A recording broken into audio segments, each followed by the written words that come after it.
నిలిచి ఉన్నాం కాబట్టి ఇప్పుడు మన పక్షమున ఎవరున్నారు? పరిశుద్ధుల కొరకు విజ్ఞాపన చేస్తున్నాడు. అంటే ఎవరైతే యేసయ్య వాక్యం ద్వారా శుద్ధి చేయబడ్డారో, ఆయన ద్వారా నడిపించబడ్డారో, ఆ సహవాసంలో నడుచుకుంటున్నారో వారి కోసం పరిశుద్ధాత్ముడు ఏం చేస్తున్నారండి?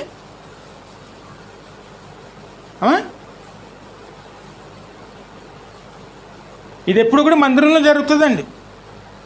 అందుకే మన మందిరంలో ఉన్నప్పుడు అటు ఇటు సూత్తాలు కానీ, అటు ఇటు నడవడాలు కానీ, మాట్లాడతాలు కానీ ఏమైనా జరిగించామనుకోండి, ఈ కార్యాలు మనలో జరగవండి. ఏ మందిరంలోనైనా సరే ప్రభు చేసే కార్యాలు ఇయ్యేనండి.